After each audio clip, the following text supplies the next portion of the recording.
ସରି miss Pratyusha Raul. ପ୍ରଶ୍ନ ହେଉଛି why are we celebrating Jesus Christ birthday on December 25th? आम्भे माने December 25th रे काहींकि जीशु ख्रीष्टଙ୍କର ଜନ୍ମ ଉତ୍ସବ ପାଳନ କରୁଅଛୁ। ଏହାର ଉତ୍ତର ଆମକୁ ପ୍ରଦାନ କରିବା ନିମନ୍ତେ ମୁଁ ଆହ୍ୱାନ କରେ ଝିଅ ଆସିବେ ଆଗକୁ ମିସ୍ ପ୍ରତ୍ୟୁଷା ରାଉଳ ଏବଂ এই ପ୍ରଶ୍ନର ଉତ୍ତର ପ୍ରଦାନ କରିବେ। ଏ ସମୟ ହେଉଛି ଆପଣଙ୍କର। ସମସ୍ତଙ୍କୁ ପ୍ରେଜ୍ ଦ ଲର୍ଡ। ପ୍ରେଜ୍ ଦ ଲର୍ଡ। ପ୍ରଭୁଙ୍କ ମହାନାମକୁ ଧନ୍ୟବାଦ ଦିଏ। ତା ସାଙ୍ଗରେ ୱୁମେନ୍ ଫେଲୋସିପ ମଣି ଆଣ୍ଟିକୁ ବହୁତ ବହୁତ ଥ୍ୟାଙ୍କ ୟୁ କହିବାକୁ ଚାହୁଁଛି। ଏଇ କ୍ୱେଶ୍ଚିନ୍ ର ଆନ୍ସର ମତେ ଦେବା ପାଇଁ ଅପରଚୁନିଟି ଦିଆହେଇଛି, ସେଥିପାଇଁ ଧନ୍ୟବାଦ। ଆଣ୍ଡ ମୁଁ ବହୁତ ଖୁସି ହେଇଗଲି କାରଣ ଯେତେବେଳେ ୱର୍ସିପ ହେଲା ପ୍ରତିଭା ଦିଦିଙ୍କର ଗୀତ, ଏତେ ଦିନ ପରେ ତାଙ୍କର ଆୱାଜକୁ ଶୁଣୁଛି, ତା ସାଙ୍ଗରେ ଏତେ ସୁନ୍ଦର ଦିଟା ଗୀତ ଗାଇଲେ। ଦିଦି ଗଡ୍ ବ୍ଲେସ୍ ୟୁ। ପ୍ରଭୁ ଆପଣଙ୍କୁ ବହୁତ ଆଶୀର୍ବାଦ କରନ୍ତୁ। ତା ସାଙ୍ଗେ ସମସ୍ତଙ୍କୁ ମୋର ନମସ୍କାର। ଆମେ ଜାଣିବାକୁ ଯିବା କି ଆମେ ଡିସେମ୍ବର ମାସରେ ହିଁ କଣ ପାଇଁ ଡିସେମ୍ବର ମାସରେ ପ୍ଲସ୍ ଡିସେମ୍ବର 25th ରେ ହିଁ କଣ ପାଇଁ ଆମେ ଖ୍ରୀଷ୍ଟମାସ ସେଲିବ୍ରେଟ କରୁଛୁ। ଆମର ରୋମାନ କ୍ୟାଲେଣ୍ଡର ହିସାବରେ ଯେତେବେଳେ ଆମେ ଦେଖିବାକୁ ଯିବା, ମୁଁ ଯଦି ବହୁତ ସ୍ପିଡ ଯାଉଛି, ଯଦି ବୁଝିପାରିଲେନି ପ୍ଲିଜ ଆପଣ ମାନେ ମଝିରେ ମତେ ବ୍ରେକ୍ କରିପାରିବେ ଆଉ କ୍ୱେଶ୍ଚିନ୍ ପଚାରି ପାରିବେ। ଆଉ ଯଦି ଏକ୍ସେସ ଟାଇମ ବି ନେଇଗଲି ସାଙ୍ଗେ ସାଙ୍ଗେ ମଣି ଆଣ୍ଟି ମତେ କହିଦେବା ବେଶୀ ଟାଇମ ନେଲୁଣି ଆଉ ବନ୍ଦ କରାଇବେ ସାଙ୍ଗେ ସାଙ୍ଗେ। ତ ଆମେ ଷ୍ଟାର୍ଟ କରିବା। ଯେତେବେଳେ ଆମେ କ୍ୟାଲେଣ୍ଡର ହିସାବ ସେ ଚାଲୁଛୁ, ଆମେ ଆମର ପୁରା ଦୁନିଆ ଆମର ପୁରା କାର୍ଯ୍ୟ ଆମେ କ୍ୟାଲେଣ୍ଡର ହିସାବ ସେ ହିଁ ଚଲେଇ ମାନେ କରୁଛୁ। ତ ଆମେ ଆମ କ୍ୟାଲେଣ୍ଡର ହିସାବ ସେ ଇଂଲିଶ କ୍ୟାଲେଣ୍ଡର ହିସାବ ସେ ଜାନୁଆରୀ ଟୁ ଡିସେମ୍ବର ଆମର 1 year ସେଟାକୁ ଆମେ ସେଲିବ୍ରେଟ କରୁଛୁ। ଏଣ୍ଡ ଡିସେମ୍ବର ମାସ ହଉଛି ଆମର ଶେଷ ମାସ ବୋଲି ଆମେ ନଉଛୁ। ଏଣ୍ଡ ଇଂଲିଶ କ୍ୟାଲେଣ୍ଡର ଆମର ଆସୁଛି ରୋମାନ କ୍ୟାଲେଣ୍ଡର। ସେମାନେ ରୋମାନ ଏମ୍ପରର, ସେମାନେ କଣ କରେ ରୋମ ଦେଶ ସେ ଷ୍ଟାର୍ଟ କଲା ଏ calendar. And we are following it. ଆମେ ସେ କଣ କରୁଛୁ କ୍ୟାଲେଣ୍ଡରକୁ ଫଲୋ କରୁଛୁ। ତ ତାଙ୍କର କ୍ୟାଲେଣ୍ଡର ହିସାବ ସେ ଦ ଫର୍ଷ୍ଟ ମନ୍ଥ ହଉଛି January and the last month is December. ଆମର ଓଡିଆ ମାନଙ୍କର ବି କ୍ୟାଲେଣ୍ଡର ଅଛି है ना। ଓଡିଆ ମାନଙ୍କର କ୍ୟାଲେଣ୍ଡର ହିସାବ ସେ ଫର୍ଷ୍ଟ ମାନେ ଯୋଉ ମାସଟା ଆମେ ଚୈତନ୍ୟ ମାସ ବୋଲି କୁହାଯାଏ। ଜୁଇଶ ମାନଙ୍କର କ୍ୟାଲେଣ୍ଡର ହିସାବ ସେ ନିଶାନ या फिर असीब ମାସ ବୋଲି କୁହାଯାଏ, ଯୋଉଟା ସେମାନେ ଷ୍ଟାର୍ଟ କରୁଛନ୍ତି as the new year। New year ବୋଲି ଷ୍ଟାର୍ଟ କରୁଛନ୍ତି। But just because we are following English calendar and Roman calendar, so ଆମେ ଷ୍ଟାର୍ଟ କରୁଛୁ January as our first month and December as the last month. Traditionally scripture wise ଏଟା ନାହିଁ। ଆମେ ସ୍କ୍ରିପ୍ଚରରେ ଦେଖୁନୁ କି December କିଛି ତାରିଖ ଦିଆ ହେଇଛି କି ବାଇବଲରେ। ଆପଣ ମାନେ ଥମ୍ସ ଅପ ରେ ମତେ ରିପ୍ଲାଇ କରିପାରିବେ, ଥମ୍ସ ଅପ या फिर ସାଇନ୍ ଦେଖେଇଲେ ମୁଁ ବି ଟିକେ ଏକ୍ସାଇଟେଡ ହେବି କି ହଁ ଠିକ ଅଛି ଆପଣ ମାନେ ଶୁଣୁଛନ୍ତି ଆଉ ଆପଣ ମାନେ ବୁଝୁଛନ୍ତି। ତ ବାଇବଲରେ କିଛି ନୋଟିସ କରାହେଇଛି କି ଡିସେମ୍ବର 25 ହଉଛି ଯୀଶୁଙ୍କ ଜନ୍ମର ବୋଲି? ନାଇଁ ନା, କିଛି ନୋଟିସ କରାହେଇନି କି କିଛି ଲେଖା ହେଇନାହିଁ। ବଟ୍ ଟ୍ରେଡିସନାଲି ଆମେ ଜଷ୍ଟ ବିକଜ ଆମେ ରୋମାନ କ୍ୟାଲେଣ୍ଡରକୁ ଫଲୋ କରୁଛୁ, ତ ସେଇଠୁ ଆମେ କଣ ଷ୍ଟାର୍ଟ କଲୁ କି ଡିସେମ୍ବର ମାସଟା ନିଆଯିବ ଦ ସେଲିବ୍ରେସନ ନଟ୍ ଫର ଖ୍ରୀଷ୍ଟିଆନ ମାନଙ୍କ ପାଇଁ ସେଲିବ୍ରେସନ ନାହିଁ, କିନ୍ତୁ ରୋମାନ ସୋଲଜର୍ସ ମାନେ ରୋମାନ ଏମ୍ପାୟରରେ ରୋମ ରାଜ୍ୟରେ ଯେତେବେଳେ ଯୋଉ ଫେଷ୍ଟିଭାଲ ହଉଥିଲା, ତାଙ୍କର ମେନ୍ ଫେଷ୍ଟିଭାଲ ଥିଲା ଡିସେମ୍ବର ମାସରେ। ତ ସେଇଟାକୁ କଣ କଲେ ସେମାନେ ଷ୍ଟାର୍ଟ କଲେ, ଡିସେମ୍ବର ମାସକୁ ବହୁତ ଇମ୍ପୋର୍ଟାନ୍ସ ଦେବାକୁ ଲାଗିଲେ। ନା ଏଇଟା ହଉଛି ମୁଁ ସ୍କ୍ରିପ୍ଚର ହିସାବରେ ଯାଉନି, ବାଇବଲରେ କଣ ଲେଖା ହେଇଛି ମୁଁ ସେଇ ଅନୁସାରେ ଯାଉନି, ମୁଁ ଯାଉଛି ହିଷ୍ଟ୍ରି ହିସାବରେ। ହିଷ୍ଟ୍ରିରେ କଣ କହୁଛି, ଆପାର୍ଟ ଫ୍ରମ ବାଇବଲ ହିଷ୍ଟ୍ରି କେତେ ବହି ଅଛି ଯୋଉଠିକି ଏଇ ସବୁ କାହାଣୀ ଆପଣ କଣ କଣ ଦେଖିବାକୁ ପାରିବେ। ତ କାହାଣୀ ଶୁଣିବାକୁ ରେଡି ଅଛନ୍ତି ତ? ତ ଡିସେମ୍ବର 25 ଆମେ କଣ ପାଇଁ ସେଲିବ୍ରେଟ କରୁଛୁ? ରେଡି ଅଛନ୍ତି? Very good, thank you. ତ ମୋର ପ୍ରଶ୍ନ ଯେମିତି ମୁଁ ଷ୍ଟାର୍ଟିଂରେ ପଚାରିଲି, ପ୍ରଶ୍ନ ହଉଛି ଗୋଟେ ସତ୍ୟତା ହଉଛି ଯୀଶୁ ଜନ୍ମ ହେଲେ, ସେଟା ହଉଛି ସତ୍ୟ। କିନ୍ତୁ ଯୀଶୁ 25 ଡିସେମ୍ବରରେ ଜନ୍ମ ହେଇଛନ୍ତି, ସେଟା ଯେମିତି ମୁଁ କ୍ୱେଶ୍ଚନ କଲି, ସେଟା କିଛି ଗ୍ୟାରେଣ୍ଟି ନାହିଁ। ଆମେ ଜାଣିନୁ ସେ କେବେ ଜନ୍ମ ହେଇଛନ୍ତି। ଇନଫାକ୍ଟ ଆମ ବାଇବଲରେ କିଛି ମେନସନ କରାହେଇନି ସେ ବିଷୟରେ। ବଟ୍ କିନ୍ତୁ ଆମେ 25 ହିଁ କଣ ପାଇଁ ସେଲିବ୍ରେଟ କରୁଛୁ, କଣ ପାଇଁ ହିଁ 25 ହିଁ ସେଲିବ୍ରେଟ କରୁଛୁ। କିନ୍ତୁ ତା ପୂର୍ବରୁ ମୁଁ ଆଉ ଗୋଟେ କ୍ୱେଶ୍ଚନ ସମସ୍ତଙ୍କୁ ପଚାରିବାକୁ ଚାହୁଁଛି, ଆମେ ଏକ୍ସମାସ ସେଲିବ୍ରେଟ କରୁଛୁ या फिर ଖ୍ରୀଷ୍ଟମାସ ସେଲିବ୍ରେଟ କରୁଛୁ? କଣଟା ଆମେ ସେଲିବ୍ରେଟ କରୁଛୁ, ଏକ୍ସମାସ या ଖ୍ରୀଷ୍ଟମାସ? Christmas? Christmas.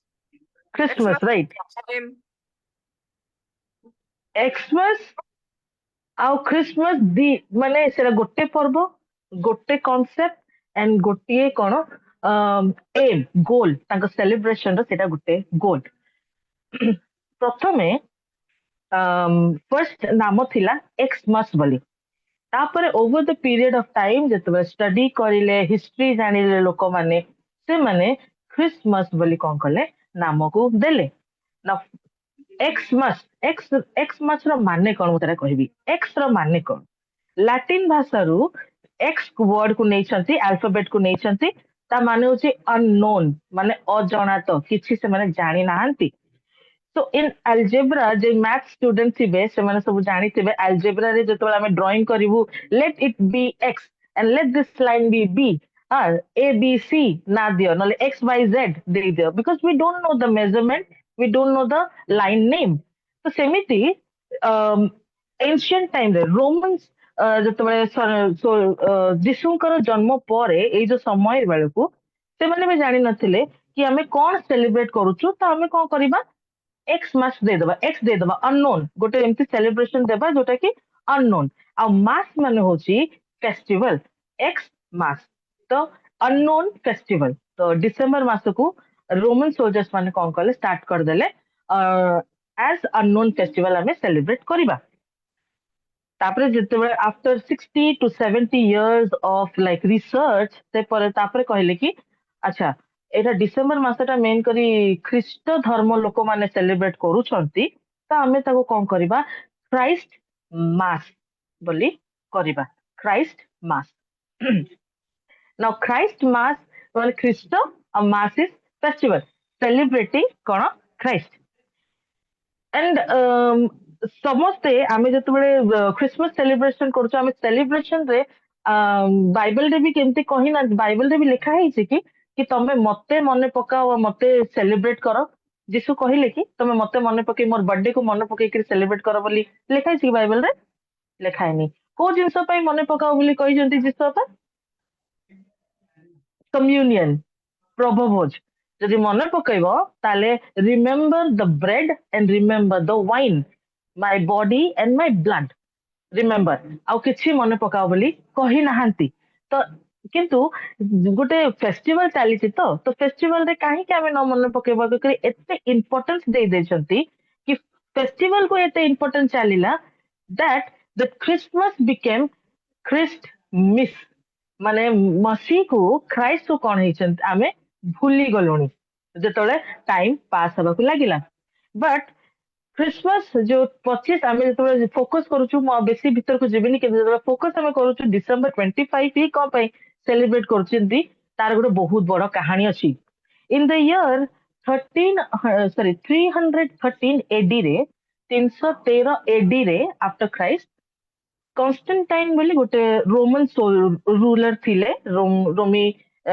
ସେ ରାଜା ଥିଲେ କନଷ୍ଟାଣ୍ଟାଇନ ତ ସେ ତାଙ୍କୁ ସବୁ ତାଙ୍କର ଆଖପାଖ ଯେତେ ଏରିଆ ଥିଲା ରୋମ ର ଆଖପାଖ ଯେତେ ଏରିଆ ଥିଲା ସେଇଠି ତାଙ୍କୁ କଣ ଥିଲା କି ମୁଁ ଏଇ ରାଜ୍ୟକୁ କଣ କରିବି ଜିତିବି ଆଉ ମୁଁ ରାଜା ହେବି ରାଜା ମାନଙ୍କର ସେଇଟା ହିଁ ଗୁଣ ନା ମୁଁ ଅନ୍ୟ ଛୋଟ ଛୋଟ ଦେଶକୁ ଫାଇଟ କରିବି ତାପରେ ଜିତିବି ତ ମୁଁ ସେଠାର ରାଜା ହେବି ତ କନଷ୍ଟାଣ୍ଟାଇନ ମନରେ ବି ସେଇ ଇଚ୍ଛା ବାହାରିଲା କି ନାଇଁ ମୁଁ କଣ କରିବି ଏବେ ସବୁ ମୋର ଆଖପାଖ ରୋମ ସାମ୍ରାଜ୍ୟର ପାଖାପାଖି ଯେତେ ସବୁ ଏମ୍ପରର ପାଖରେ ଯେତେ ସବୁ କଣ୍ଟ୍ରି ଛୋଟ ଛୋଟ ଜାଗା ଥିଲା ତ ମୁଁ ସେଠି କଣ କରିବି ଫାଇଟ କରିବି ଆଉ ଜିତିବି ତ ଏ ବ୍ୟାଟଲ ଭିତରେ କନଷ୍ଟାଣ୍ଟାଇନ ନୋଟିସ କରୁଛନ୍ତି କିଙ୍ଗ କନଷ୍ଟାଣ୍ଟାଇନ ସେ ନୋଟିସ କରୁଛନ୍ତି କି ଆମର ଯୋଉ ଟିମ୍ ଆମର ରୋମାନ ସୋଲଜର୍ସ ସେମାନେ କଣ ହଉଛନ୍ତି ହାରି ଯାଉଛନ୍ତି ତ ବହୁତ ବ୍ୟାଟଲ ସେମାନେ ହାରିବାକୁ ଲାଗିଲେ ଏଇଟା 313 AD ର କାହାଣୀ ମୁଁ କହୁଛି କି ବ୍ୟାଟଲ ସବୁ ଯୁଦ୍ଧ ସବୁ ହାରିବାକୁ ଲାଗିଲେ ତ ଯେତେବେଳେ ହାରିବାକୁ ଲାଗୁଛନ୍ତି ତ ଆଜ ଏ କିଙ୍ଗ ରାଜା ହିସାବରେ କନଷ୍ଟାଣ୍ଟାଇନକୁ ବି ବହୁତ ଦୁଃଖ ଲାଗୁଥିବ କି ଆରେ ଆମେ କଣ ଖାଲି ହାରି ଯାଉଛୁ ଜିତି ପାରୁନୁ ତ ସିଏ କଣ କଲେ ଭାଙ୍ଗି ପଡିକିରି ଉପରକୁ ନଜର କରିକିରି ବୋଧେ ପ୍ରାର୍ଥନା କରିବାକୁ ନଜର କରିଥିବେ ନା କଣ କାରଣ ରୋମାନ ସୋଲଜର ସେଥିରୁ କିଛି ତାଙ୍କର ଧର୍ମ ନଥିଲା ତାଙ୍କର ଖାଲି ନେଚର ର ସେମାନେ କଣ କରୁଥିଲେ ପୂଜା କରୁଥିଲେ ସେ ଉପରକୁ ଏଥିପାଇଁ ଦେଖିଛନ୍ତି ବିକଜ ସେମାନେ ସନ୍ ଲାଇଟ କୁ ସେମାନେ ପୂଜା କରୁଥିଲେ ଲାଇଟ ଯିଏ ତାଙ୍କୁ ଦଉଛି ସେ ତାକୁ କଣ କରୁଥିଲେ ପ୍ରାର୍ଥନା କରୁଥିଲେ ତ ସେଇଟା ମୁଁ ହଉଛି ଲାଇଟ କୁ ଦେଖିବି କହିକିରି ନଜର ଉପରକୁ କରିଲେ, ନଜର ଭାଙ୍ଗି ପଡିକିରି ନଜର ଉପରକୁ ଯେତେବେଳେ କରୁଛନ୍ତି, ସେ ଆକାଶରେ ଦେଖିଲେ କ୍ରସ୍ ସାଇନ୍, ଗୋଟେ କ୍ରସ୍ ର ଚିହ୍ନ ସେ ଦେଖିଲେ। ତାପରେ ତାଙ୍କୁ ଗୋଟେ ଆୱାଜ ଆସିଲା କି ଏ ଚିହ୍ନ ନେଇକିରି ତମେ ଫାଇଟ୍ କର, ତମେ କଣ କରିବ, ଜିତିବ।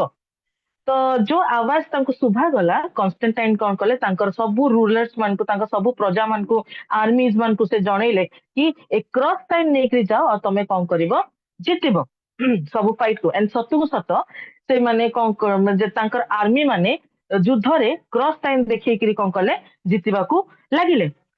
ତାପରେ କନଷ୍ଟାଣ୍ଟାଇନ ପଚାରିଲେ ଆକ୍ଚୁଆଲି କ୍ରସ୍ ସାଇନ୍ ର ମାନେ କଣ, ଏଇଟା କଣ କି ମୁଁ ଏଇ ସାଇନ୍ ମତେ ମିଳିଲା, ଏ ସାଇନ୍ ଯେତେବେଳେ ମୁଁ ଦେଖେଇଲି ଆଉ ଲୋକମାନଙ୍କୁ ଯେତେବେଳେ, କାରଣ ଆଗ କାଳରେ ଯୁଦ୍ଧ କଣ ହୁଏ, ଯେତେବେଳେ ଗୋଟେ ଆର୍ମି ଯିବ ଯୁଦ୍ଧ କରିବା ପାଇଁ, ଫାର୍ଷ୍ଟ ଗୋଟେ ଲୋକକୁ ଠିଆ କରେଇବେ ୱିଥ୍ ତାଙ୍କର ଫ୍ଲାଗ ୟା ଫିର ତାଙ୍କର ଗୋଟେ ସାଇନ୍, ମାନେ ତାଙ୍କର କିଙ୍ଗଡମ ର ସାଇନ୍ ୟା ଫିର ତାଙ୍କ ଦେଶର ଫ୍ଲାଗ ଠିଆ କରେଇକିରି ସେମାନେ ଧରିବେ। ତାପରେ ତା ପଛରେ ଥିବ ଟ୍ରମ୍ପେଟ, ତା ପଛରେ ଥିବେ ଆର୍ମି। ତ ଯୋଉ ସାମ୍ନାରେ ଯୋଉ ଲୋକକୁ ଠିଆ କରେଇଥିଲେ, ଗୋଟେ କୃଷ ଧରିକି ସେ ଚାଲିକି ଯିବ, ତାର ପଛେ ପଛେ ଯାହା ଯେମିତି ସେଟିଂ ହବା କଥା ସେମିତି ସେଟିଂ ହେଇଛି। ତ କନଷ୍ଟାଣ୍ଟାଇନ ପଚାରିଲେ ତାଙ୍କ ପ୍ରଜା ମାନଙ୍କୁ କି ଏଇଟା ଆକ୍ଚୁଆଲି ସାଇନ ର ମାନେ କଣ, କଣ ପାଇଁ ଏଇ ସାଇନ ଦେଖେଇବାରୁ ଆମେ ଜିତିଗଲୁ। ତ ଗୋଟେ ବ୍ୟକ୍ତି ଜଣକ ଆସିକିରି ତାଙ୍କୁ କହିଲେ କି ଏଇ ଯୋଉ ସାଇନ ଟା ହଉଛି, ଏଇଟା ଗୋଟେ ଗଛ, ଗୋଟେ କଣ ଶ୍ରାପିତ ଚିହ୍ନ, ବିକଜ ଏଇଟା ଗୋଟେ ଗଛରୁ ଆସିଛି। ଏଣ୍ଡ ଗଛକୁ ଜୁଇଶ ମାନେ ଗୋଟେ ଶ୍ରାପ କର୍ସ ବୋଲି ସେମାନେ କନସିଡର କରୁଥିଲେ। ଏଇଟା ଗୋଟେ କନସିଡର, କିନ୍ତୁ ଏଇ କର୍ସ ଉପରେ ତାଙ୍କର ପ୍ରଭୁ ଯୀଶୁ ତାଙ୍କ ଜୀବନକୁ ଦେଲେ, ତାକି ସମସ୍ତଙ୍କର ପାପ କଣ ସେ ନେଇଯିବେ ଆଉ ସେମାନଙ୍କୁ ତାଙ୍କ ରିଲେସନସିପ ବିଲ୍ଡ ହେଇପାରିବ ପରମେଶ୍ୱରଙ୍କ ସାଙ୍ଗରେ। ସେଥିପାଇଁ ଏ କୃଷକୁ କଣ କରୁଛନ୍ତି, ଜୁଇଶ ମାନେ ଫଲୋ କରୁଛନ୍ତି। ଜୁଇଶ ଆଉ ତାପରେ ଯିଏ ମାନେ ଏଇ କୃଷକୁ ଫଲୋ କଲେ ସେମାନଙ୍କୁ ଖ୍ରୀଷ୍ଟିଆନ ବୋଲି କହିଲେ, ଖ୍ରୀଷ୍ଟ ଧର୍ମ ବୋଲି କହିଲେ। ଯେ ଖ୍ରୀଷ୍ଟ ପଛରେ ଚାଲିଲେ, ସେ ପ୍ରଭୁ ଯୀଶୁଙ୍କ ପଛରେ ଚାଲିଲେ, ସେମାନଙ୍କୁ ଖ୍ରୀଷ୍ଟ ବୋଲି କୁହାଗଲା। ତ ସେ ଲୋକ, ଯେ ବ୍ୟକ୍ତି ଜଣକ ବହୁତ ସୁନ୍ଦର ଭାବରେ ଏ ରାଜାକୁ ଏଇ କାହାଣୀଟା ଶୁଣିଲେ, ଏଇ ଘଟଣାଟା ଶୁଣିଲେ, କଣ ହେଇଥିଲା 60 ଏଡି ପୂର୍ବରୁ ପ୍ରଭୁଙ୍କ ସାଙ୍ଗରେ, ଯୀଶୁଙ୍କ ସାଙ୍ଗରେ କଣ ହେଇଥିଲା ସେ କାହାଣୀ ବିଷୟରେ ଭଲ ଭାବରେ ବୁଝେଇଲେ। ଏ ଷ୍ଟୋରି ଶୁଣିଲା ପରେ କନଷ୍ଟାଣ୍ଟାଇନ କହିଲେ କି ବାଃ, ଏତେ ସୁନ୍ଦର କାହାଣୀ, ଯଦି ଏଇ କୃଷ ଦେଖିକିରି ମୁଁ ଏତେ ବଡ ଯୁଦ୍ଧ ଜିତିଯିବି, ତାହେଲେ ଆମେ ଏଇ କୃଷକୁ ଫଲୋ କରିବା କଥା। ଆମେ ଆଉ ଅଲଗା ଦେବା ଦେବତୀକୁ ଆମେ କଣ କରିବା, ପୂଜା କରିବା ନାହିଁ। ଆମେ ଯୋଉ ସୂର୍ଯ୍ୟକୁ ଆମେ ପୂଜା କରୁଥିଲୁ, ଆମେ ସେଇଟାକୁ ବନ୍ଦ କରିଦେଇକିରି ଏଇ ଖ୍ରୀଷ୍ଟକୁ ଆମେ କଣ କରିବା, ପୂଜା କରିବା। ତ ସେଥିପାଇଁ ସେ କନଷ୍ଟାଣ୍ଟାଇନ ଗୋଟେ ଚୁକ୍ତି ଲେଖିଲେ। ତାଙ୍କର ରୋମାନ ଏମ୍ପରର, ସମସ୍ତେ ରୋମାନ କଣ୍ଟ୍ରି, ପୁରା ଦେଶ କଣ will be known ମାନେ ଖ୍ରୀଷ୍ଟିଆନ ବୋଲି ସେମାନେ ନିଜକୁ ଘୋଷଣା କରିଦେଲେ। ତ ତାଙ୍କର ରିଲିଜିୟନ, ଖ୍ରୀଷ୍ଟିଆନ ରିଲିଜିୟନ କଣ ହେଲା, ଆଜ ଏ ନ୍ୟାସନାଲ ରିଲିଜିୟନ ହେଇଗଲା। ତାପରେ ଏବେ ଯଦି ଖ୍ରୀଷ୍ଟିଆନ ରିଲିଜନ ନ୍ୟାସନାଲ ରିଲିଜନ ହେଲା ମାନେ ସମସ୍ତେ କମ୍ପଲସରି ଖ୍ରୀଷ୍ଟିଆନ ହେବେ ହିଁ ହେବେ, କାରଣ ରାଜା କହିଛି। ରାଜା ଯଦି କହିଛି ମାନେ ସମସ୍ତେ, ଛୋଟଠୁ ନେଇକିରି ବଡ ପର୍ଯ୍ୟନ୍ତ ସମସ୍ତେ ହଉଛନ୍ତି ଖ୍ରୀଷ୍ଟିଆନ। ଆଉ ବହୁତ ମନ୍ଦିର ବି ଥିଲା ସେଇ ସମୟରେ, ସେମାନଙ୍କର ଯୋଉ ମନ୍ଦିର। ତ ଯଦି ଖ୍ରୀଷ୍ଟିଆନ ହେଇଗଲେ ତ ମନ୍ଦିର ଯାକୁ କଣ କୁହାଯିବ, ଚର୍ଚ୍ଚ ହେଇଗଲା। ଆଉ ମନ୍ଦିର ଭିତରେ ଯୋଉ ପଣ୍ଡିତ ମାନେ ଥିଲେ, ସେମାନେ ସବୁ ପାଷ୍ଟର ହେଇଗଲେ ହେଲା, କାରଣ ଖ୍ରୀଷ୍ଟିଆନ ଧର୍ମ ନା ସମସ୍ତେ ଗ୍ରହଣ କଲେ। ତ ଚର୍ଚ୍ଚ, ମନ୍ଦିର known as the temple changed into church, and all the priest, ତାଙ୍କର ପଣ୍ଡିତ ମାନଙ୍କୁ ସେମାନେ କଣ କଲେ, ପାଷ୍ଟର ନାମରେ ନାମିତ କରାଗଲା। So ରୋମାନ ରୋମ ରୋମ ର ନ୍ୟାସନାଲ ରିଲିଜିୟନ from 313 AD ପରେ known as ଖ୍ରୀଷ୍ଟିଆନ ରିଲିଜିୟନ, ତାଙ୍କର ନ୍ୟାସନାଲ ରିଲିଜିୟନ ହଉଛି Christian religion. Even till today Christianity ହଉଛି ତାଙ୍କର ମେଜର ରିଲିଜିୟନ, ତାଙ୍କ ମେନ୍ ରିଲିଜିୟନ। ତ ହେଇସିନା ଗଲେ, ଖ୍ରୀଷ୍ଟିଆନ ହେଇସିନା ଗଲେ, ବଟ ଦେ ଡିଡଣ୍ଟ ନୋ ଦ ବ୍ୟାକଗ୍ରାଉଣ୍ଡ କିଛି ସେମାନେ ଜାଣିଲେ ନାହିଁ। ତ ବ୍ୟାକଗ୍ରାଉଣ୍ଡ ରେ କଣ ହେଇଛି, ରୋମାନ ସୋଲଜର୍ସ ମାନେ କିଛି ଜାଣିନାହାନ୍ତି ଆକ୍ଚୁଆଲି କଣ ସେମାନେ ସେଲିବ୍ରେଟ କରନ୍ତି। ଖ୍ରୀଷ୍ଟିଆନ ମାନେ, ସେମାନେ ତ ଖାଲି ପ୍ରାର୍ଥନା କରୁଛନ୍ତି, ମନ୍ଦିରକୁ ଯାଉଛନ୍ତି, ପ୍ରାର୍ଥନା କରୁଛନ୍ତି, ସିନାଗୋଗ ଯାଉଛନ୍ତି, ଆଉ ଆମେ ତ କିଛି ଦେଖୁନୁ। ଆଉ ସେତିକି ବେଳକୁ Bai the time of 313 nearly 100 ରୁ 150ଟା କି ଲୋକ ଏମିତି ଥିବେ ଯେ କି ରିଅଲି ଯୀଶୁଙ୍କୁ ଫଲୋ କରୁଥିଲେ। ଡିସାଇପଲ୍ସ, ମେକିଂ ଡିସାଇପଲ୍ସ ଯେ ଏତେ କମ ହିଁ ଥିବେ। କିନ୍ତୁ ଏମାନେ ଜଷ୍ଟ ବିକଜ କନଷ୍ଟାଣ୍ଟାଇନ କହିଲା, ସେଥିପାଇଁ ସମସ୍ତେ ପୁରା ରାଜ୍ୟଟା କଣ ହେଇଛି, ଖ୍ରୀଷ୍ଟିଆନ ହିଁ ହେଇଛନ୍ତି, ୱିଦାଉଟ୍ ନୋଇଂ ଏନି ବ୍ୟାକଗ୍ରାଉଣ୍ଡ। ସେମାନେ କିଛି ଜାଣିନାହାନ୍ତି। actually Christianity କଣ ସେମାନେ ଜାଣିନାହାନ୍ତି। ତ now ଏବେ without festival ଗୋଟେ ଧର୍ମରେ ଗୋଟେ religion ରେ ଯଦି festival ହିଁ ନାହିଁ ତାହେଲେ business ଚାଲିବ ନାହିଁ। ମାନେ କେ ପରିବାର ଆସିକିରି ମିଶିବେ ନାହିଁ, ସେଲିବ୍ରେସନ ହବନି, କେକ୍ ହବନି, ନୂଆ ଡ୍ରେସ ହବ ନାହିଁ, ଏସବୁ ଫିକା ଫିକା ସେମାନଙ୍କୁ ଲାଗିଲା କି ଖ୍ରୀଷ୍ଟିଆନ ଲୋକମାନଙ୍କର ତ କିଛି ଫେଷ୍ଟିଭାଲ ନାହିଁ, ଆଉ ଆମେ ତ ଏମିତି ଖାଲିରେ ଏକା ବସିବା ନା କଣ, ସେମାନେ ଡିସ୍କସ କରିବାକୁ ଲାଗିଲେ। ତ ତାଙ୍କର ଫେଷ୍ଟିଭାଲ ଭିତରେ ସେମାନେ ଖାଲି ଏତିକି ଜାଣିଛନ୍ତି ସେମାନେ ହଉଛି ସୂର୍ଯ୍ୟ ଦେବତାକୁ ପୂଜା କରୁଛନ୍ତି। ସୂର୍ଯ୍ୟ ଦେବତା why? Because sun is giving light, ତ sun କୁ ସେମାନେ କଣ କରୁଥିଲେ, ପ୍ରାର୍ଥନା କରୁଥିଲେ। ନା ମନ୍ଥ ଅଫ ଡିସେମ୍ବର ସେମାନେ କଣ ପାଇଁ ବହୁତ ଫୋକସ ସେମାନେ କରନ୍ତି, ବିକଜ ଡିସେମ୍ବର 23 ରେ ଆପଣ ଯେତେବେଳେ ଆଜି ବି ନୋଟିସ କରିବେ ଡିସେମ୍ବର 23 ର ରାତି ହଉଛି ବହୁତ ଲମ୍ବା କିନ୍ତୁ ଦିନଟା ହଉଛି ତାର ଛୋଟ। ତ ଯେତେବେଳେ ରାତି ଲମ୍ବା ହଉଛି ଦିନ ଛୋଟ ହଉଛି ଏ ଲୋକମାନଙ୍କର ମନ ଭିତରେ ଗୋଟେ ଚିନ୍ତା ଆସିଲା, ଆରେ ସୂର୍ଯ୍ୟ କଣ ସୂର୍ଯ୍ୟ ଦେବତା କଣ ସରିଗଲେଣି କି, ଲାଇଟ କଣ ସେ ବୁଢା ହେଇଗଲେଣି କି, ଆମକୁ ଆଉ ଲାଇଟ ଦେଇ ପାରୁନାହାନ୍ତି, ଦିନ ଆମର ଏତେ ଛୋଟ ଆଉ ରାତି ଏତେ ଲମ୍ବା, ଲାଇଟ ଦେଇ ପାରୁନାହାନ୍ତି କି, ସେ ଟେନସନ ଆସିଗଲା।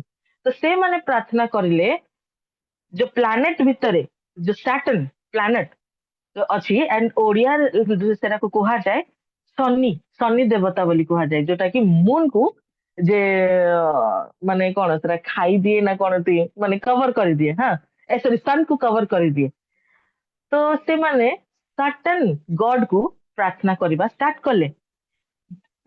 ଡିସେମ୍ବର 24 କୁ ଆପଣ ଯେତେବେଳେ 23 ରେ ଯେତେବେଳେ ପ୍ରାର୍ଥନା କରିବା ଷ୍ଟାର୍ଟ କଲେ, ଡିସେମ୍ବର 24 ରେ ଆପଣ ନୋଟିସ କରିବେ, ଇଭେନ ଆଜି ବି ଯେତେବେଳେ ଆଜି ଏଥର ଟିକେ ନୋଟିସ କରନ୍ତୁ, ହଁ ଡିସେମ୍ବର 24 ରେ ସେମାନେ ଦେଖିବାକୁ ଲାଗିଲେ କି କଣ ହେଇଛି କି ଦିନଟା ବଡ ହେବାକୁ ଲାଗିଲାଣି, ରାତିଟା କଣ ହେଇଛି ଛୋଟ ହେବାକୁ ଲାଗିଲାଣି। ତ ସେମାନେ ବହୁତ ଖୁସି, ଆରେ ବା ଆମେ ପ୍ରାର୍ଥନା କଲୁ ଶନି ଦେବତାକୁ, ତ ସେଥିପାଇଁ କଣ ହେଇଛି ଆମର ରାତିଟା ଛୋଟ ହେଇଗଲା ଆଉ ସୂର୍ଯ୍ୟ ଦେବତା ଆଉ ଥରେ ଆସିଗଲେ। ତ ସେମାନେ ପାର୍ଟି କେକ୍ ଏ ସବୁ କରିବାର ସେମାନେ ଗୋଟେ ସେଲିବ୍ରେସନ କରୁଥିଲେ। ଆଣ୍ଡ ସେଲିବ୍ରେସନ ମାନେ ସପିଙ୍ଗ, ତାପରେ ନୂଆ ନୂଆ ଆଇଡିଆସ କିଣା ବିକାର, କେକ୍ ବନେଇବ, ନୂଆ ଡ୍ରେସ ପିନ୍ଧିବ, ଏ ସବୁ ଚାଲୁଥିଲା, ଚାଲି ଆସୁଥିଲା ସେମାନଙ୍କର ହିଷ୍ଟ୍ରିରେ।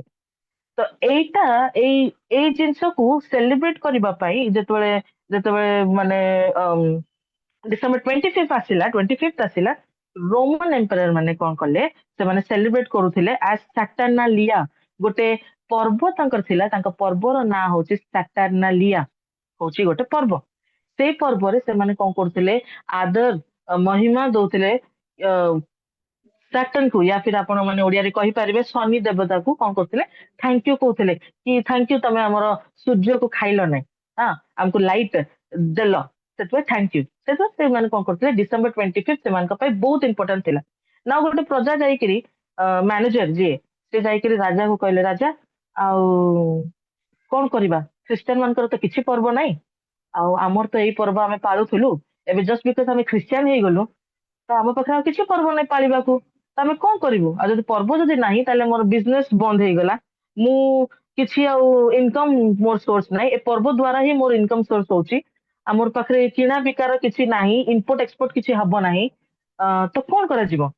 ତ ରାଜା କହିଲେ ହଉ ଠିକ ଅଛି ତାହେଲେ, ଆଉ ଆମେ ତ ଜାଣିନୁ ଏତେ ବ୍ୟାକଗ୍ରାଉଣ୍ଡ, କନଷ୍ଟାଣ୍ଟାଇନ କହିଲେ ଆମେ ତ ଜାଣିନୁ ବ୍ୟାକଗ୍ରାଉଣ୍ଡ, ଆମେ କଣ କରିବା, ଏ ସାଟର୍ନାଲିଆକୁ ଆମେ ପାଳନ କରିବା ଏକ୍ସ ମାସ ବୋଲି, ଏକ୍ସ ମାସ ବୋଲି ଡିସେମ୍ବର 25 କୁ ଆମେ କଣ କରିବା, ପାଳନ କରିବା। ସେମିତି ଧୁମଧାମ ସେ ହବ, ଯେମିତି କେକ୍ ଆପଣ ବନଉଛନ୍ତି ସେମିତି କେକ୍ ବନେଇବେ, ଆଉ ଯେମିତି ଆପଣ କଣ ସେଟା କହୁଛନ୍ତି ନୂଆ ଡ୍ରେସ କିଣୁଥିଲେ ସେମିତି ନୂଆ ଡ୍ରେସ କିଣିବେ, ପର୍ବପର୍ବାଣି କିଣା ବିକା, ତାପରେ ଅଫରିଂ ଯାହା ଦଉଥିଲେ ଆନିମଲ୍ସ ମାନଙ୍କର ସେ ସବୁ କରିବେ, କିନ୍ତୁ ନା ଏବେ ବଦଳିଯିବ, ଏକ୍ସ ମାସ ହେଇଯିବ। ତ ଏକ୍ସ ମାସ ବୋଲି କଣ କଲେ, ଫେଷ୍ଟିଭାଲ ଅଫ ଅନନୋନ, ମାନେ ଅଜଣାତାର ଅଜଣାତା ଫେଷ୍ଟିଭାଲ ପର୍ବ ବୋଲିକିରି କଣ କଲେ, ସେମାନେ ଷ୍ଟାର୍ଟ କଲେ, ଡିସେମ୍ବର 25 କୁ ଦେଲେ ସେମାନେ ନା। ତାପରେ ଯେତେବେଳେ ଟାଇମ ପାସେସ୍, ତାପରେ ହିଷ୍ଟ୍ରି ପଢିଲେ, ବାଇବଲ ପଢିବାକୁ ଲାଗିଲେ, ସ୍କ୍ରିପଚର ପଢିବାକୁ ଲାଗିଲେ, ସେମାନେ ଜାଣିବାକୁ ଲାଗିଲେ ଆକ୍ଚୁଆଲି ଖ୍ରୀଷ୍ଟିଆନିଟି କଣ, ଲୋକମାନେ କଣ ପାଇଁ ଖ୍ରୀଷ୍ଟକୁ ମାନେ ପ୍ରାର୍ଥନା କରୁଛନ୍ତି, ଯେତେବେଳେ ଜାଣିବାକୁ ଲାଗିଲେ, ଇନ ଦ ଇୟର 390 AD ରେ ସେମାନେ କଣ କଲେ, ଏକ୍ସ ମାସ କୁ ଚେଞ୍ଜ କରିଦେଲେ ଖ୍ରୀଷ୍ଟମାସ ବୋଲି। ସେମାନେ 313 ରେ ସେମାନଙ୍କୁ ଜଣା ପଡିଲା Xmas ବୋଲି, ତାପରେ 390 ରେ Xmas changed into Christmas। ତ ଆଜି ଆମେ as Christians ଆମେ ପାଳନ କରୁଛୁ, ଆଉ ରୋମାନ ମାନଙ୍କର ହିଷ୍ଟ୍ରି କୁ ନେଇକି ଆମେ ପାଳନ କରୁନୁ। ଜଷ୍ଟ ବିକଜ ଡେଟ୍ ସେଇଠୁ ଷ୍ଟାର୍ଟ ହେଲା, ତ ସେଥିପାଇଁ ଆମେ ସେ ଡେଟ୍ କୁ ଆମେ ଧରିକି ଚାଲୁଛୁ। କିନ୍ତୁ ଏଣ୍ଡ କରିବା ପୂର୍ବରୁ ମୁଁ ସମସ୍ତଙ୍କୁ ଗୋଟେ କ୍ୱେଶ୍ଚିନ୍ ପଚାରିବାକୁ ଚାହୁଁଛି, ଏବେ ଆନ୍ସର ଦେବା ଦରକାର ନାହିଁ, ଏଇଟା ଗୋଟେ ଛୋଟ ହୋମୱାର୍କ ସମସ୍ତଙ୍କର ପାଇଁ। ଏଇଟା ଗୋଟେ ଛୋଟ ହୋମୱାର୍କ, ଆଉ ମଣି ଆଣ୍ଟି ମତେ ତାର ସମସ୍ତଙ୍କର ଆନ୍ସର ମତେ ପଛରେ ଦେଇଦେବେ। ହୋମୱାର୍କ ହଉଛି, ଆମେ ଯେମିତି ପ୍ରକାର କହିଲୁ କି ବାଇବଲରେ ମେନସନ ନାହିଁ ଯୀଶୁଙ୍କର ଜନ୍ମ ତାରିଖ ଜନ୍ମଦିନ ମେନସନ ନାହିଁ, କିନ୍ତୁ ମୁଁ କହିବି ବାଇବଲରେ ମେନସନ ଅଛି। ଯୀଶୁ କେବେ ଜନ୍ମ ହେଲେ ବାଇବଲରେ ମେନସନ ଅଛି।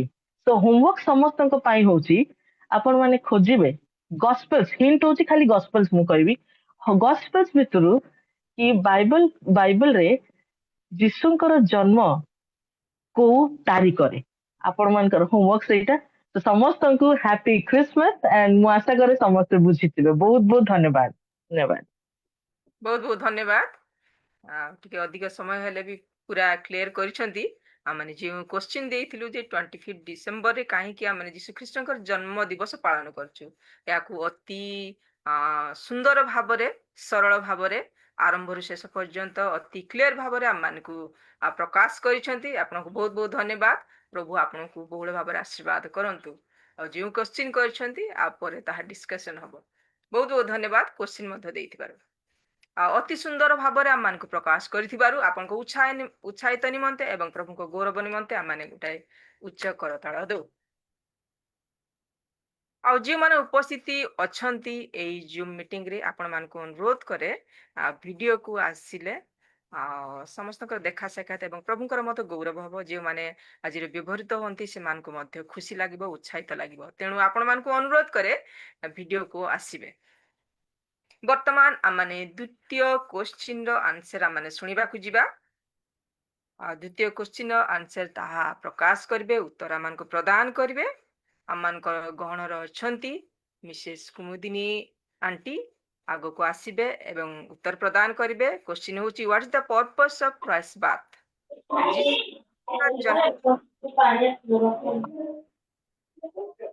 ଉଦ୍ଦେଶ୍ୟକୁ ପ୍ରକାଶ କରିବା ନିମନ୍ତେ ମୁଁ ଆହ୍ୱାନ କରେ ଆଣ୍ଟି ଆଗକୁ ଆସିବେ ଏବଂ ଉତ୍ତର ଆମମାନଙ୍କୁ ପ୍ରଦାନ କରିବେ। ଏହି ସମୟ ହେଉଛି ଆଣ୍ଟି ଆପଣଙ୍କର।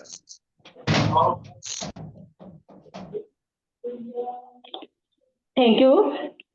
सुंदर सुजोग ଦେଇଥିବାରୁ ମୁଁ ବିଶେଷ କରି ଓମେନ୍ସ ଫେଲୋସିପ୍ର ଯେ ପରିଚାଳନା କରନ୍ତି, ଯେ ଆୟୋଜନ କରନ୍ତି, ତାଙ୍କୁ ମୁଁ ବିଶେଷ ଧନ୍ୟବାଦ ଦିଏ। କାରଣ ପ୍ରତିବର୍ଷ ଆମମାନଙ୍କୁ ଏକ ସୁନ୍ଦର ସୁଯୋଗ ଦେଇ ତାଙ୍କ ନିକଟବର୍ତ୍ତୀ କରାନ୍ତି, ଏଥିପାଇଁ ଧନ୍ୟବାଦ ଦିଏ। ମୁଁ ବିଶେଷ କରି ଉପସ୍ଥିତ ଆଜିର ଆଉ ପ୍ରି ଖ୍ରୀଷ୍ଟମାସରେ ଯୋଗ ଦେଇଥିବା ପ୍ରତ୍ୟେକ ମୋର ଖ୍ରୀଷ୍ଟରେ ପ୍ରିୟ ପ୍ରଭୁଙ୍କ ଦାସ ଏବଂ ଦାସୀ ମାନେ ଅଛନ୍ତି, ପ୍ରତ୍ୟେକଙ୍କୁ ମୁଁ ଭକ୍ତିପୂର୍ଣ୍ଣ ନମସ୍କାର ଜଣାଏ।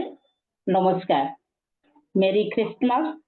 ଆଜିର এই ସେଲିବ୍ରେସନରେ ଆମେ ଆନନ୍ଦ ଉତ୍ସବରେ ବିଭିନ୍ନ ମାଧ୍ୟମରେ ଏକ ଏକ ସୁନ୍ଦର ସୁଯୋଗ ପାଇଛୁ। ଏଥିପାଇଁ ଆମେ ପ୍ରକୃତରେ ପ୍ରଭୁଙ୍କୁ ଧନ୍ୟବାଦ ଦେଉ।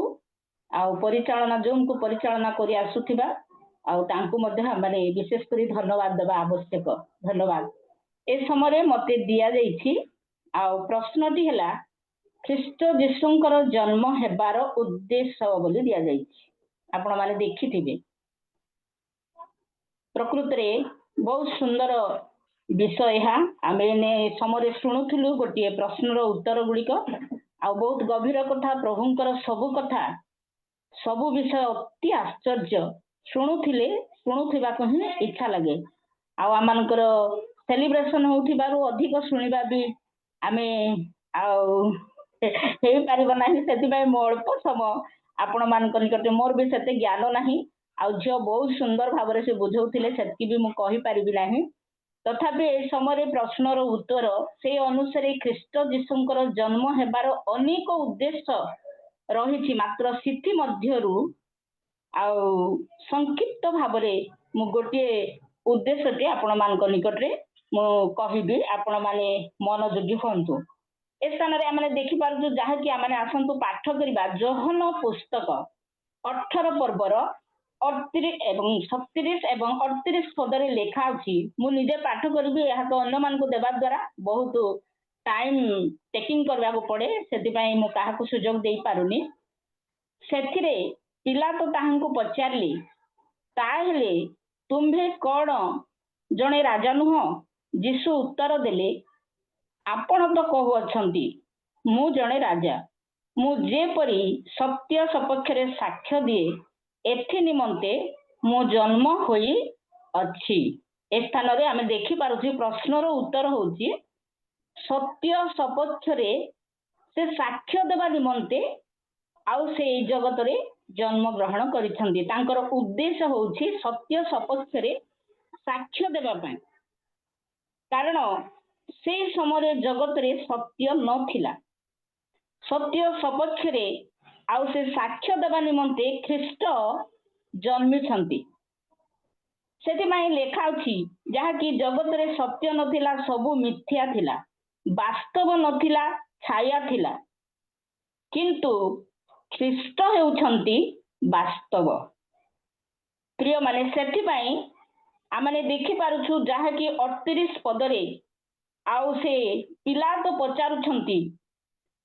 38 ପଦ ଅନୁସାରେ ଆମେ ଦେଖିବା, ପିଲାତ ତାହାଙ୍କୁ କହିଲେ ସତ୍ୟ କ'ଣ? ପିଲାତ ପଚାରୁଛନ୍ତି ତାଙ୍କୁ ସତ୍ୟ କ'ଣ? ସତ୍ୟ ସପକ୍ଷରେ ଯେତେବେଳେ ଆଉ ଯୀଶୁ ସାକ୍ଷ୍ୟ ଦେବା ପାଇଁ ଆସିଲେ, ତାଙ୍କର ଉଦ୍ଦେଶ୍ୟ ଏହା ଥିଲା, ଜଗତରେ ଅନ୍ଧକାର ଥିଲା, ଜଗତରେ ସତ୍ୟ ନଥିଲା। ଆମେ ସମସ୍ତେ ଜାଣିଛୁ ଆଦି ପୁସ୍ତକର କଥା। ଘୋର ଅନ୍ଧକାର ମଧ୍ୟରେ ବିଭିନ୍ନ ବିଶ୍ୱ ସେଇ ପରମେଶ୍ୱର ସୃଷ୍ଟି କଲେ। ପ୍ରିୟ ବନ୍ଧୁଗଣ, ଏ ସ୍ଥାନରେ ଲେଖା ଅଛି ଆଉ ସତ୍ୟ କ'ଣ ବୋଲି ସେ ପଚାରୁଛନ୍ତି। ପ୍ରକୃତରେ ଜଗତରେ ସତ୍ୟ ନଥିବାରୁ, ସତ୍ୟ ଲୋକମାନେ ଜାଣି ନଥିବାରୁ, ସେଦିନ ରାଜା ଯଦି ଜାଣିନାହାନ୍ତି ଆଉ ପ୍ରଜାମାନେ କେମିତି ଜାଣିବେ? ରାଜ୍ୟର ରାଜା ସେ ସତ୍ୟ ଜାଣିନାହାନ୍ତି, ସେ ପଚାରୁଛନ୍ତି ଯେ ସତ୍ୟ କ'ଣ? ସତ୍ୟ ସପକ୍ଷରେ ସାକ୍ଷ୍ୟ ଦେବା ନିମନ୍ତେ ଖ୍ରୀଷ୍ଟ ଜନ୍ମ ଗ୍ରହଣ କରିଅଛନ୍ତି।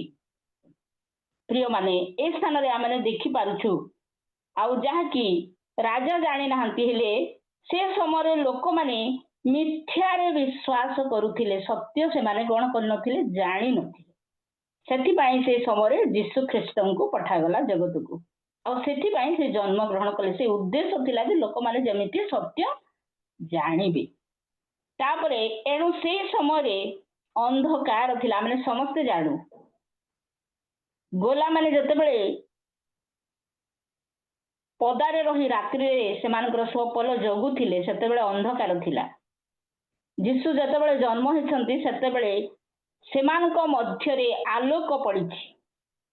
ସେ ଜ୍ୟୋତି ପଡ଼ିବାରୁ ସେମାନେ ଆଶ୍ଚର୍ଯ୍ୟାନ୍ୱିତ ହେଇଗଲେ। ଏଇ ଅନ୍ଧକାର ଜଗତରେ ଲୋକମାନେ ଯେପରି ସତ୍ୟ ଜାଣିବେ, ସେଥିପାଇଁ ଖ୍ରୀଷ୍ଟ ଜ୍ୟୋତି ହେଇ ଆସିଲେ। ଆଉ ଯେଉଁମାନେ ଜ୍ୟୋତିକୁ ବିଶ୍ୱାସ କରିବେ, ଯେଉଁମାନେ ଅନ୍ଧକାରେ ଅଛନ୍ତି, ସେମାନେ ତାର ଅର୍ଥ ପାପରେ ଅଛନ୍ତି। ମାତ୍ର ଯେଉଁମାନେ ଅନ୍ଧକାରରୁ ଜ୍ୟୋତିକୁ ଆସିଛନ୍ତି, ଜ୍ୟୋତିର ଆଲୋକ ପଡ଼ିଛି ସେମାନଙ୍କ ନିକଟରେ, ତାହେଲେ ସେମାନେ ଯୀଶୁଙ୍କୁ ଜାଣିଛନ୍ତି। ଅର୍ଥାତ୍ ସେ ସତ୍ୟମୟ ଆତ୍ମାଙ୍କୁ ବା ସତ୍ୟ, ଯେ କି ପରମେଶ୍ୱର ବା ପ୍ରଭୁ ଯୀଶୁ ଖ୍ରୀଷ୍ଟ ସତ୍ୟ ଅଟନ୍ତି, ସେଇ ସତ୍ୟକୁ ଆଉ ଯେଉଁମାନେ ଜାଣିବେ, ସେମାନେ ନିଶ୍ଚିତ ଭାବରେ ଉଦ୍ଧାର ପାଇବେ। ଆମେ ଏ ସ୍ଥାନରେ ଦେଖିପାରୁଛୁ ଯାହାକି ଏଣୁ ସେହି ସମୟରେ ଅନ୍ଧକାର ଥିଲା, ଏଣୁ ଯୀଶୁ ଜ୍ୟୋତି ହେଇ ଜଗତକୁ ଆସିଲେ। ଅନ୍ଧକାର ଥିବା ସମୟରେ ଯୀଶୁ ଜ୍ୟୋତି ହେଇ ଏ ଉଦ୍ଦେଶ୍ୟ ନେଇ ଆଇଲେ, ଲୋକମାନଙ୍କ ନିକଟରେ ଯେପରି ଜ୍ୟୋତିରେ ଲୋକମାନେ ରହିବେ, ଜ୍ୟୋତିକୁ ଅନୁଭବ କରିବେ, ଅନ୍ଧକାର ସେମାନଙ୍କ ମଧ୍ୟରୁ ଚାଲିଯିବ। ଏଥିପାଇଁ ସେ ଜ୍ୟୋତି ନେଇ ଆସିଲେ ଏବଂ ଖ୍ରୀଷ୍ଟ ସେଇ ଉଦ୍ଦେଶ୍ୟରେ ହିଁ ଜଗତକୁ ଆସିଥିଲେ। ଆଉ ସେ ଆସି କ'ଣ କହିଲେ? ଯୀଶୁ ଜଗତକୁ ଆସି କହିଲେ, ମୁଁ ପଥ, ସତ୍ୟ ଓ ଜୀବନ ବୋଲିକି କହିଲେ। ସେ ହେଉଛନ୍ତି ପଥ, ସେ ହେଉଛନ୍ତି ସତ୍ୟ, ସେ ହେଉଛନ୍ତି ଜୀବନ।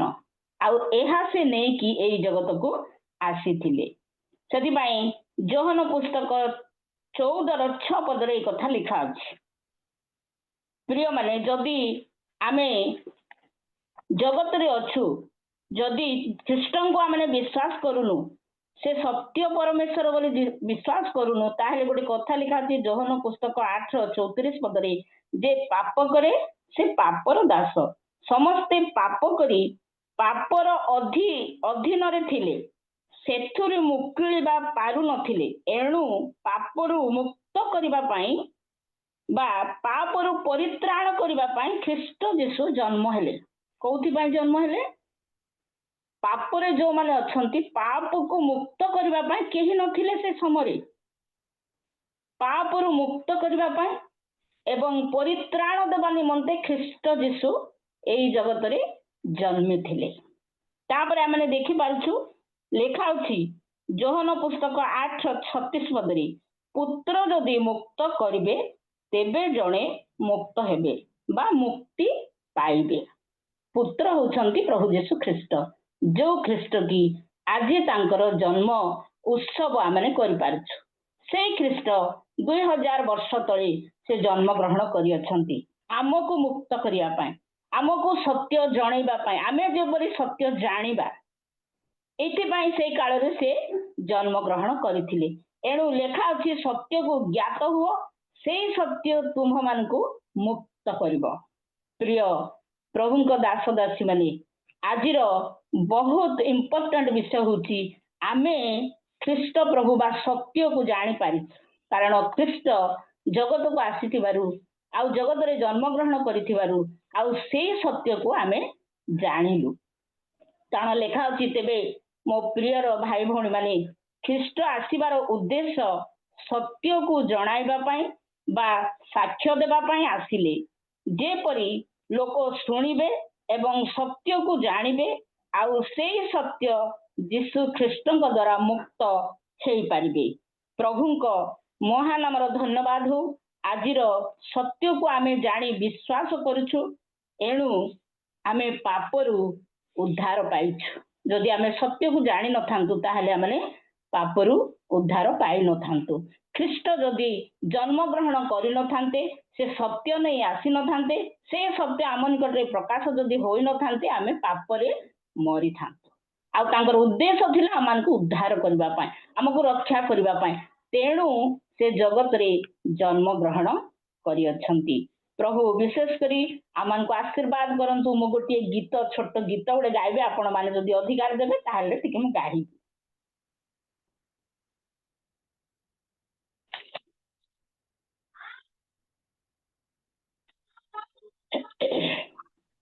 गीत बोलंतु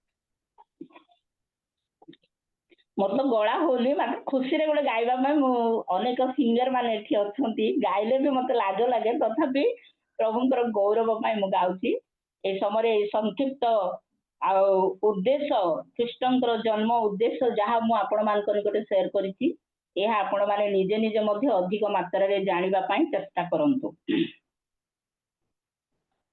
सुनहार गळार ମୋ ଗଣ୍ଠିର ତନ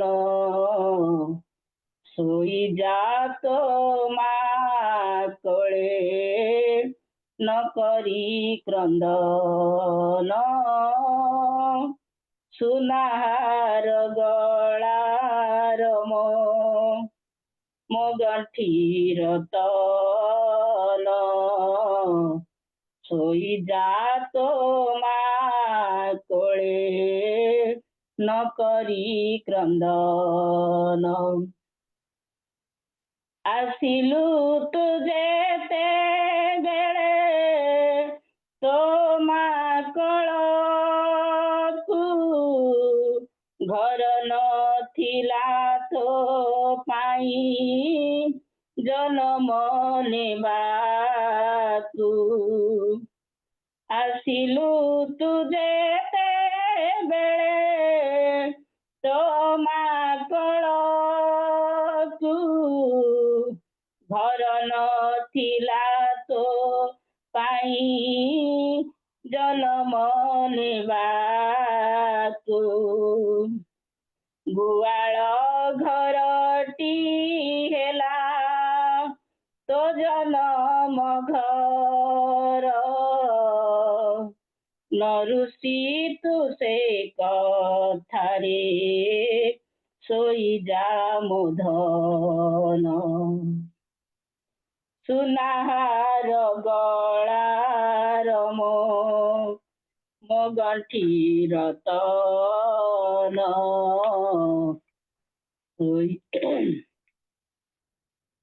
ପୂର୍ବ ଦେଶରୁ ଯେବେ ଦେଖିବାକୁ ତୋତେ ଆସିଲେ ତ ଆଣି ଦେବେ ଧନ ରତ୍ନ କେତେ ପୂର୍ବ ଦେଶରୁ ଯେବେ ଦେଖିବାକୁ ତୋତେ ଆସିଲେ ତ ଆଣି ଦେବେ ଧନ ରତ୍ନ କେତେ ଉପହାର ଦେଇ ତୋର ଉପହାର ଦେଇ ତୋର ପୂଜିବେ ଚରଣ ମୋ ଆଖିରୁ ନିଦ ନେଇ ଶୋଇଯା ମୋ ଧନ ସୁନାହାର ଗଳାର ମୋ ଗଣ୍ଠିର ତନ ଶୋଇଯା ତୋ ମା କୋଳେ ନ କରି କ୍ରନ୍ଦନ ସୁନାହାର ଗଳାର ମୋ ଧନ୍ୟବାଦ ସୁଯୋଗ ପାଇଁ ବହୁତ ବହୁତ ଧନ୍ୟବାଦ ଯଦି କୌଣସି ପ୍ରକାର ତ୍ରୁଟି ଅଛି ଦୟାକରି କ୍ଷମା କରିବେ ଅଧିକ ଟାଇମ ଯଦି ହେଇଯାଇଛି କ୍ଷମା ବି କରିବେ ଧନ୍ୟବାଦ ଧନ୍ୟବାଦ ବହୁତ ବହୁତ ଧନ୍ୟବାଦ ଆଣ୍ଟି ଆଉ ଯୀଶୁ ଖ୍ରୀଷ୍ଟଙ୍କର ଜନ୍ମର ଉଦ୍ଦେଶ୍ୟ ଅତି ସୁନ୍ଦର ଭାବରେ ପ୍ରାଞ୍ଜଳ ଭାବରେ ସରଳ ଭାବରେ ଆଉ ସଂକ୍ଷିପ୍ତ ସମୟ ମଧ୍ୟରେ ଆମମାନଙ୍କୁ ପ୍ରକାଶ କରିଛନ୍ତି ପୁଣି ଅତି ହୃଦୟ ସ୍ପର୍ଶୀ ଗୀତ ମଧ୍ୟ ବୋଲି ପ୍ରଭୁଙ୍କର ମହିମା କହିଛନ୍ତି ବିଶେଷ କରି ଆମ ପ୍ରତ୍ୟେକଙ୍କୁ ମଧ୍ୟ ଉତ୍ସାହିତ କରିଛନ୍ତି ଆପଣଙ୍କୁ ବହୁତ ବହୁତ ଧନ୍ୟବାଦ ଅତି ସୁନ୍ଦର ଭାବରେ ଆମମାନଙ୍କୁ ଯୀଶୁ ଖ୍ରୀଷ୍ଟଙ୍କର ଜନ୍ମର ଉଦ୍ଦେଶ୍ୟ ପ୍ରକାଶ କରିଥିବାରୁ ଗୀତ ମାଧ୍ୟମରେ ମଧ୍ୟ ପ୍ରଭୁଙ୍କର ଗୌରବ କରିଥିବାରୁ ଆପଣଙ୍କୁ ବହୁତ ବହୁତ ଧନ୍ୟବାଦ ପ୍ରଭୁ ଆପଣଙ୍କୁ ପ୍ରଚୁର ଭାବରେ ଆଶୀର୍ବାଦ କରନ୍ତୁ ଆଣ୍ଟିଙ୍କର ଉତ୍ସାହ ନିମନ୍ତେ ପୁଣି ପ୍ରଭୁ ଯୀଶୁ ଖ୍ରୀଷ୍ଟଙ୍କର ଗୌରବ ନିମନ୍ତେ ଆମେ ଗୋଟେ ଉଚ୍ଚ କରତାଳ ଦେଉ ବର୍ତ୍ତମାନ ଆମ ପ୍ରୋଗ୍ରାମ ଟିକେ ଚେଞ୍ଜ କରୁଛୁ ଆମେ ଗୋଟାଏ ଗୀତ ଶୁଣିବାକୁ ଯିବା এই সময় ମଧ୍ୟରେ ମୁଁ ଅନୁରୋଧ କରେ ଆମମାନଙ୍କ ଗହଣରେ